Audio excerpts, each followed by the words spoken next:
Hey everybody, hope you guys are all doing well right now amidst this coronavirus catastrophe. Thought I'd put together a little video for you guys, not my usual hot pepper consumption or hot sauce consumption or just display of pain for you guys. But I thought I'd put together a little video on how I get my pepper plant started in case any of you at home are bored right now in this lockdown and need something to do. So I'm just going to be showing you my steps that I take personally, what's worked for me, and give you guys some tips or things you can do at home. First, you guys need pepper seeds. So with us being in lockdown right now, we're only limited to getting stuff from essential stores and whatnot. But hardware stores, which carry seeds and stuff, Lowe's, Home Depot, they are considered an essential store, I guess, that should be open right now. So if you guys get an opportunity, go there, pick out the kind of seeds you want. I think this should work kind of universally for most plants, at least vegetable plants. You can see right here, I've got some tomato plants that have sprouted. Those are a couple weeks in, and then I've got some peppers right here. So I imagine if most seeds, this will work for. But when you get your seeds, mine are some Fresno seeds. Growing some Fresnos for you, Nick. Shobble. With my spoon. Shobble Nick. This is actually will be my third attempt at growing Fresnos for this season.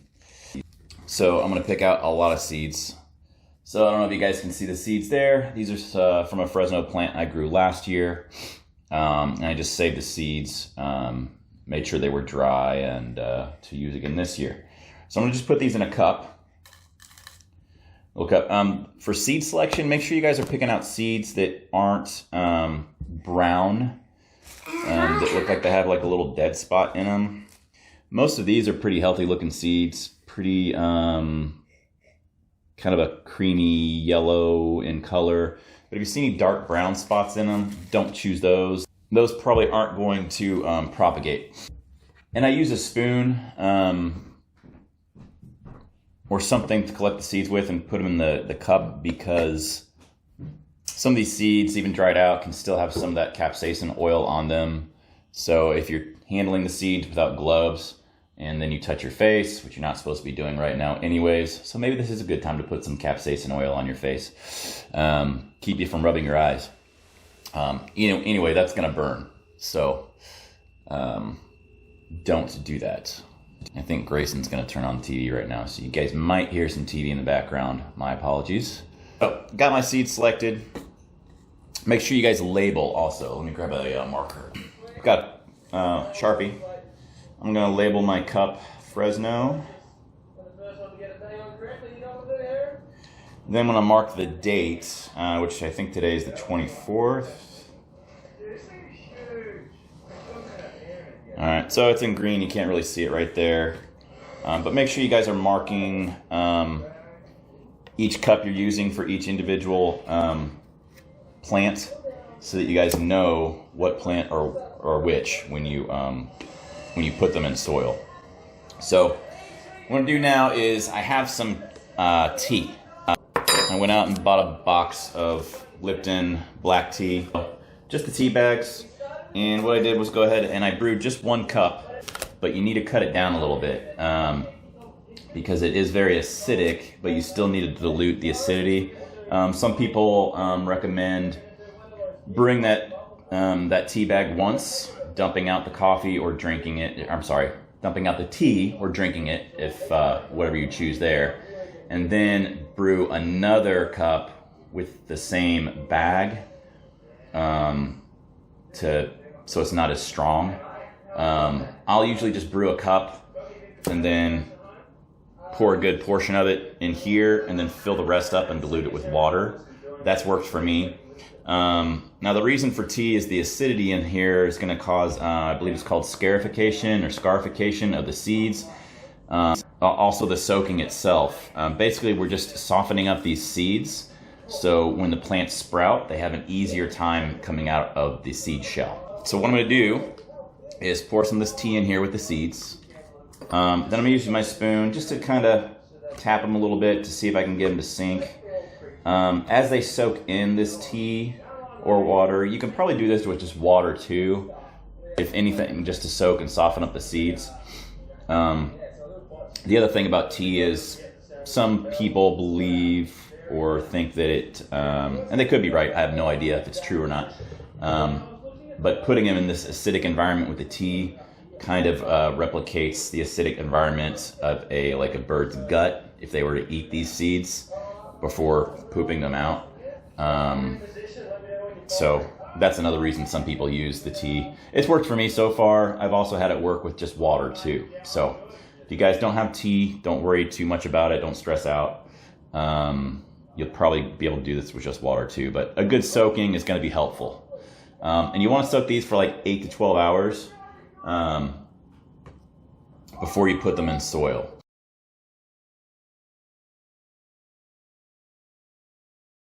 Next, guys, you need some sort of potting soil. There is a local store just down the street from me in Olathe off of Santa Fe and Merlin, basically, called Year Round Garden. That's where I get all my stuff. I don't know if they're open right now with all this going on. So again, Lowe's, Home Depot, they will have potting soil there for you. Just make sure it's something that's appropriate, probably for like vegetable plants or something. I personally use this stuff called Happy Frog that my plants love. It's just got a lot of extra like enzymes, good stuff for plants. This is just a step above what you'd find at Lowe's or Home Depot. But again, plants aren't going to need tons of nutrients at this point, so just kind of any sort of potting soil will probably do. But also, if you're looking for this Happy Frog, I know Sutherland's carries it. I saw it the other day at Sutherland's, the one in Olathe at least. Solo cups. I'm gonna take a cup.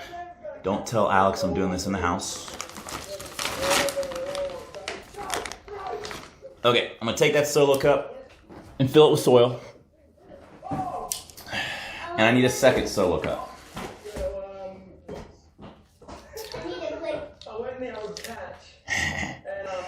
Alright, what I'm going to do is I'm going to shave a couple slots out of the bottom edge of these cups. So I've got my knife. You can cut it with scissors too. I'm just going to do a few little slots around the outer edges. 3 or 4 should be good. I'll do 4.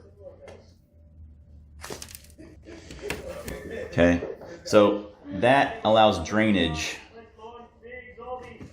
of this and drains into the cup without holes in it. And then any water that drains in there is now kind of a reservoir. When your plants get bigger like this, or when their roots start growing out of the bottom of the cup, you can pour water in there and just water them that way instead of watering from the top. So anyway, I'm going to put that in. Now I'm going to go ahead and put some water in this cup. Alright, so I got some water from my rainwater barrel, free of chlorine and all that stuff that's amended in the water. So I'm just going to get this soil wet. It's just a little easier to work with when it's wet. See, it goes down into the cup. Now I need to put my seeds in. Alright, so now that the soil is wet, guys, I'm going to take a screwdriver here. I'm just going to put a few holes in the soil. Space them about evenly apart. Maybe about that deep or so. I don't know, ½ inch. And what I'm going to do, I've got my seeds on this spoon. Oh no. And I just dumped 3 in the same hole. maybe just do one at a time so you don't get 3 seeds in the same hole. Not the end of the world if it happens. You can separate them out later. And I'm just going to put a little bit more water. You know what? I'm going to use the water that's already drained out of this. Put a little bit more water on top, just to make sure the seeds come into contact with that moisture.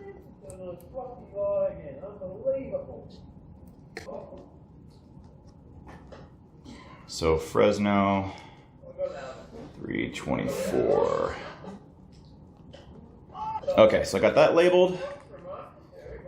And final step is you guys gotta take a plastic bag. Just a Ziploc works fine. And you're gonna put this over the cup.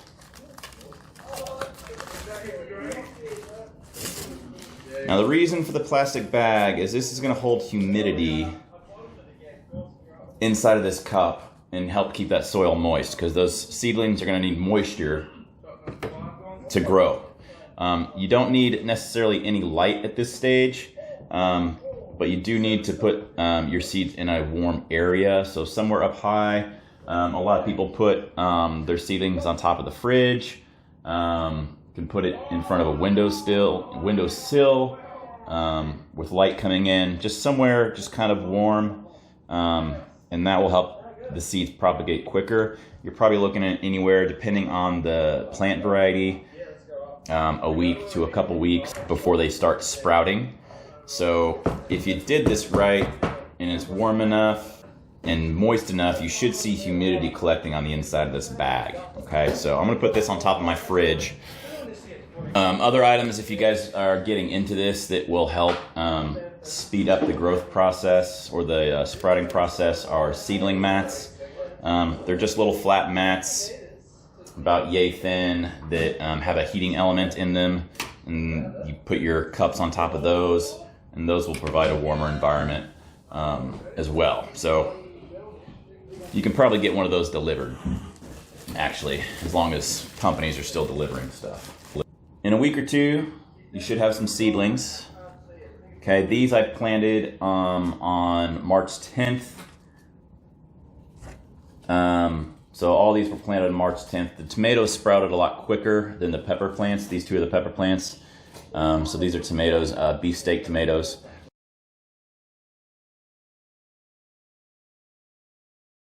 So what I'm gonna do now is separate all these guys individually. I got 1, 2, 3, 4, 5, 6, 7, 8, 9, 10, 11, 15 total plants here that I need to separate out.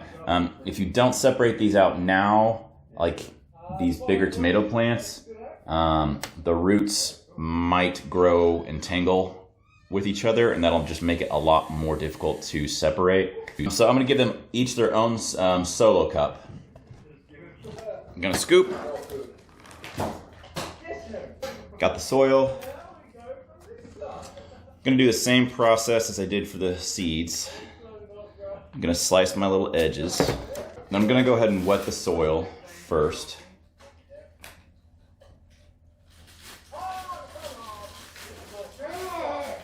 I'm actually gonna show you a pepper plant first, because I know these for sure aren't entangled. So let's go with an orange hab.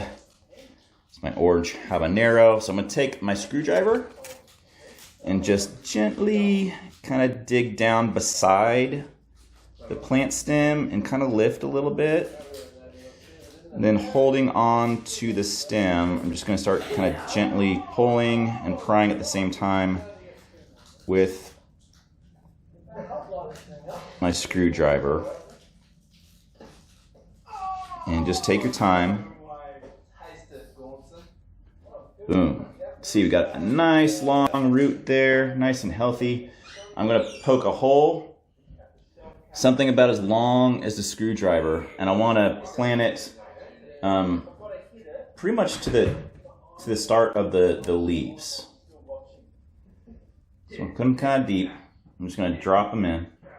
He comes in. Sometimes you might have to make the hole a little bit wider in circumference, because this root will kind of catch the sides of the hole. It won't go in quite that easy. So I'm gonna put him all the way in there.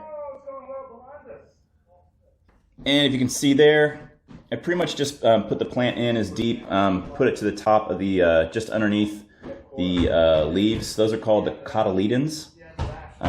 Those are the first set of leaves when a plant sprouts that starts collecting light and stuff to start growing.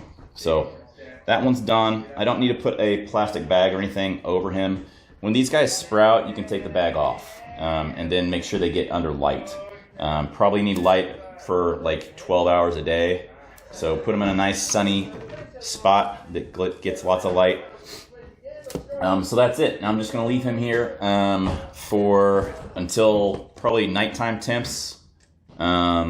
Stay around 50 degrees or higher. And then what you'll do from there is a process called hardening, where you just daily expose him to outdoor environment. So the light source outdoors is going to be much more intense.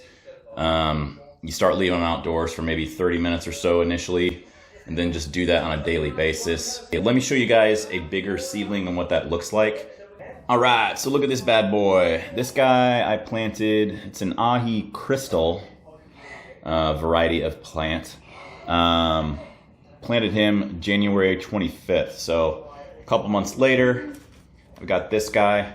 The growing speed's going to vary in your plant depending on the environment you have them in. If you've got a grow light, a heat mat, they're probably going to go a lot quicker. You can see this has been the same solo cup I've had him in since he started. Plenty of space for it right now. So you can see right there, a root's been growing out of the solo cup drainage holes I made. So when you see those roots growing out at the bottom of the cup, you can just start watering from the bottom. So you just pour some water in the bottom, set the plant in, and the soil is going to soak up that water, and it's going to cause those roots to want to grow down more to the water. So if you can get a more thorough and deeper root system built in your plants, it's going to grow much bigger. The bigger and more hardier they are, the better time you're going to have hardening them outside.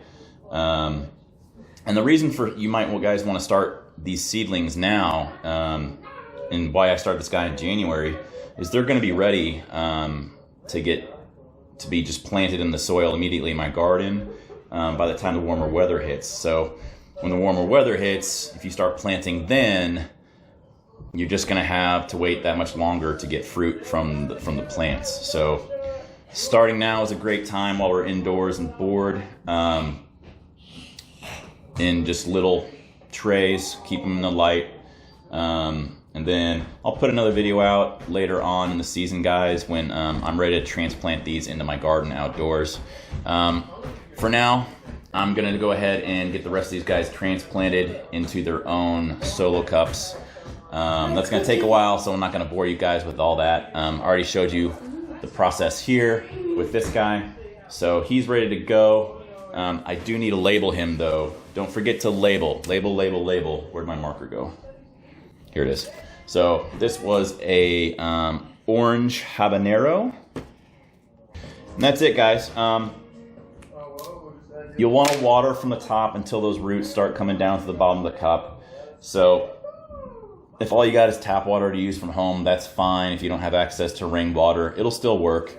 Just pure water is always the best. The chlorine and stuff from tap water just isn't ideal, but it'll still work for now. If you have pepper plants especially, you don't need to water them every day. Maybe once a week. Just put your finger in the soil, make sure it's still moist. If the soil's still moist, they're probably still good to go a few more days without watering. You can also tell by weight if your solo cup feels extremely light, then it's probably time for watering. You can also tell at the top, if you look at the soil itself, you can just see that it's getting more dry. If it looks like it's getting dry too, that's probably a good time to put some water in there. And I'll usually just go ahead and water until I see it coming out of the bottom, and that's usually when I cut off the watering. So pour it in slowly, because if you pour in a lot of water, you just dump it in there, you're going to get probably too much water. You don't want this soil saturated with too much water. If those roots are saturated and They have no access to any air pockets or anything like that due to the water. You're not going to have a happy plant. It'll probably die. So you can't put too much water in these. So if you guys have any questions, leave a comment below on the YouTube channel. If you have any questions, I'd like to get some more activity going on the YouTube channel itself. So preferably leave a comment there.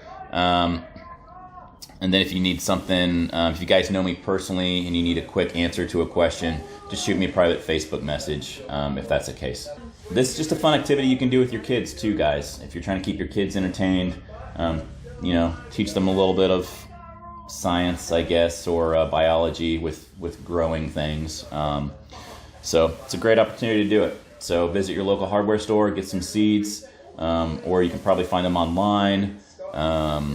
Just get a bunch of different varieties, grow some stuff, have fun, you guys. Anyway, guys, stay safe and healthy out there. Keep washing those hands.